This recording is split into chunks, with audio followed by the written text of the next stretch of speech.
Yo, j'espère que vous allez bien, je suis très contente, très heureuse de vous retrouver dans une nouvelle vidéo pour vous partager en fait un besoin que j'ai là maintenant et je me suis dit quoi de plus simple que de vous partager ce que je fais au quotidien. Ça fait maintenant 3 semaines que j'ai des tresses, je n'ai pas envie de les enlever parce que j'ai vraiment la flemme de me coiffer après, mais il est temps de leur dire au revoir et je me suis dit que voilà, vu que j'ai le cuir chevelu qui me démange un peu parce qu'il est sec, parce que j'ai pas spécialement hydraté mes cheveux, etc., vous montrer ce que je suis supposée faire une fois par mois et pour garder voilà un cuir chevelu sain, booster la pousse aussi des cheveux à travers la santé du cuir chevelu, vous montrer comment j'hydrate mes cheveux, etc., avec des produits très simples qui sont de chez Aromazone, où la plupart c'est des bases neutres, donc je me prends pas trop la tête. En hiver souvent je suis quelqu'un qui a la flemme et il propose de plus en plus de bases neutres, donc je trouve mon compromis là-dedans. Je vous invite également à aller sur je-suis-modeste.fr où je vais vraiment vous répertorier qu'est-ce que j'ai utilisé, comment est-ce que je l'ai utilisé. Alors comment stimuler la pousse du cuir chevelu? C'est assez simple. Si je peux vous donner un premier conseil, ce sera d'exfolier votre cuir chevelu. Alors, tranquille, on n'y va pas comme des brutes, pas avec le bout des ongles, etc., une fois par mois. Donc ça peut se faire avec une huile végétale et du sucre, tout simplement. Voilà, si vous avez peur que vos cheveux soient très gras, il existe des huiles qui conviennent à votre type de cheveux. Et là, pareil, je vous mets en barre de description un article complet qui vous permet de savoir quelles huiles végétales peuvent convenir. Ça va être aussi, et je le mets dans la même catégorie, de stimuler, en fait, de réactiver toute la circulation sanguine au niveau de votre tête, de votre cuir chevelu. Ça va vraiment de la nuque jusqu'aux tempes. En fait, en effectuant des pressions, voilà, encore une fois, on n'y va pas comme des brutes, avec la pulpe des doigts et en faisant des rotations sur l'ensemble du crâne.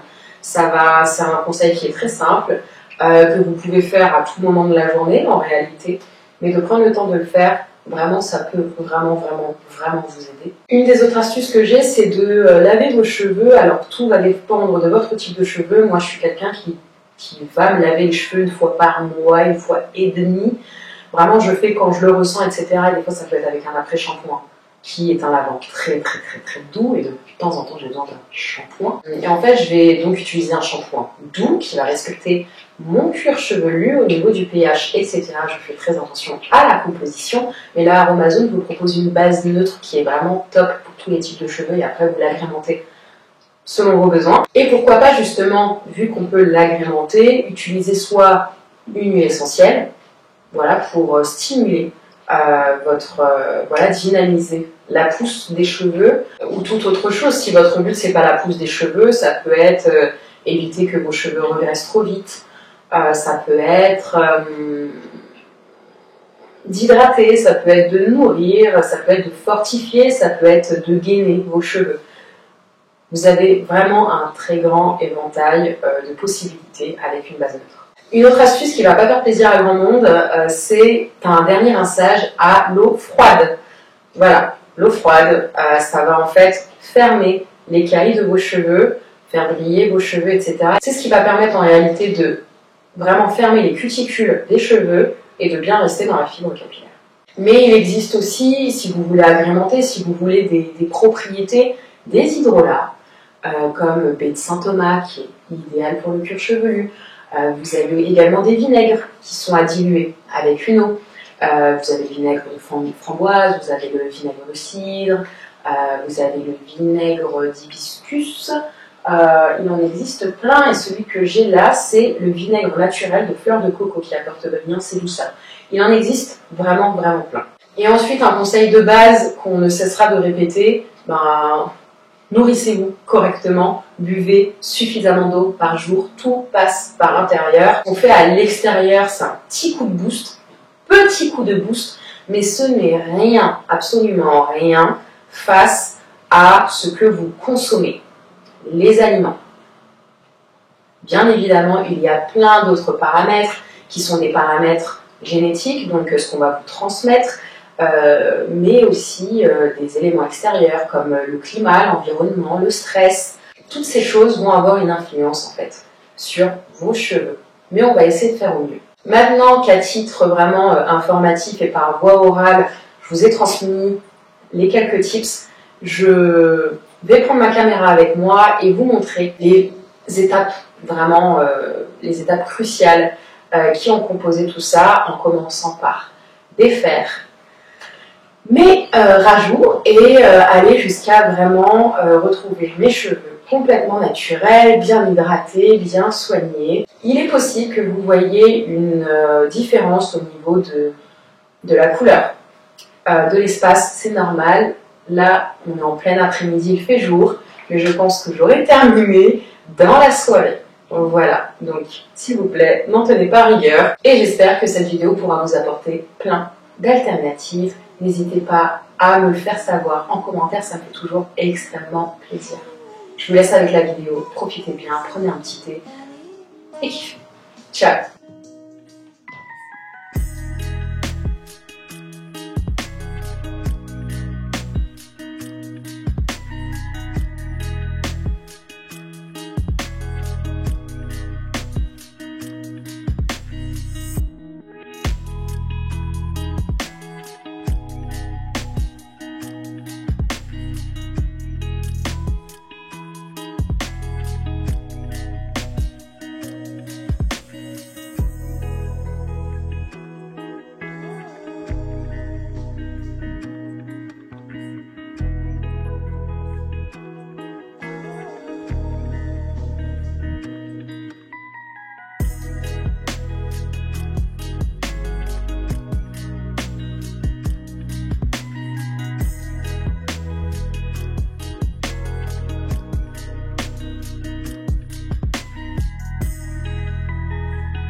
Je marque un petit temps d'arrêt dans cette vidéo pour vous dire, je vais aller, ça y est, j'ai gommé mes cheveux donc avec du gel d'aloe vera et avec du sucre. D'ailleurs, je vous conseille du sucre de canne plutôt que du sucre blanc qui va se dissoudre beaucoup moins vite dans le gel d'aloe vera qui est composé d'une énorme phase aqueuse et le sucre ça fond dans une phase aqueuse. Là, je vais aller me laver donc les cheveux avec un shampoing. Donc le shampoing, je l'applique qu'au niveau de mon cuir chevelu, le reste de la mousse va laver le reste de mes longueurs. Ce que je vais ajouter dans mon shampoing, c'est juste quelques gouttes d'huile essentielle de tea tree. Pour le dosage, je vous laisse regarder tout simplement sur la fiche technique.